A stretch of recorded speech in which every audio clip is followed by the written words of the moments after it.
कल्पना साहित्य सांस्कृतिक और सामाजिक परिषदर 24तम वार्षिक उत्सव आसंता डिसेम्बर मास 6 तारिख में अनुष्ठित होगाक जाउछि। ए उत्सव भुवनेश्वर जयदेव ठारे अनुष्ठित हो। सकाळ 9 दिन 3टा पर्यंत प्रोग्राम चालू रहिबो एवं ए उत्सव रे उद्घाटन भाव पद्मश्री देवी प्रसन्न पट्टनायक, मुख्य अतिथि भाव सूर्यवंशी सुरज, मान्यवर मंत्री, सभापति भाव श्रीयुक्त शशधर पंडा, समाजसेवी एवं शिक्षाविद, मुक्त वक्ता भाव श्रीयुक्त सरोज कुमार सामल, विशिष्ट अतिथि भाव श्रीयुक्त प्रसन्न कुमार पारसाणी, केशव चंद्र राउत, सम्मानित वक्ता भाव डॉक्टर रविनारायण पंडा एवं बरेण्य अतिथि भाव श्रीयुक्त परशुराम पंडा उपस्थित रहिबो बोली मत प्रकाश करिसेंति। ए अनुष्ठान मूल लक्ष्य दक्ष व्यक्तित्व तथा समाजसेवी, शिक्षा, साहित्य और संस्कृति नहीं संबर्धना दि जाए। अनुष्ठान मुखपात्र कल्पना प्रति उत्सव उन्मोचन करा जाय थाए।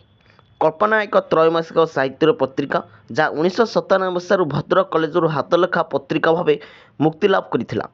2005 रु प्रिंटिंग हुई एजावत चालू रही। उक्त अनुष्ठान बड़ बड़ बागची तथा साहित्य साधक सक्रिय भाव सहायता हाथ बढ़ाइबा सह सदस्य अछंती। सेमानक मध्य केते जण मृत्युवरण करिसेंती। आगामी डिसेम्बर 6 रे बेस धूमधाम रे पालन होबाकु जाउछि कल्पना साहित्य सांस्कृतिक और सामाजिक परिषदर 24तम वार्षिक उत्सव। भुवनेश्वर सुशांत पाणिग्राही की रिपोर्ट, खबर हब ओडिशा। कटकर अग्रणी अनुष्ठान कल्पना संस्कृति साहित्य सामाजिक अनुष्ठान मुख्य उपदेष्टा आमर प्रतिवर्ष परी ये कल्पना अनुष्ठान वार्षिक उत्सव एवर्ष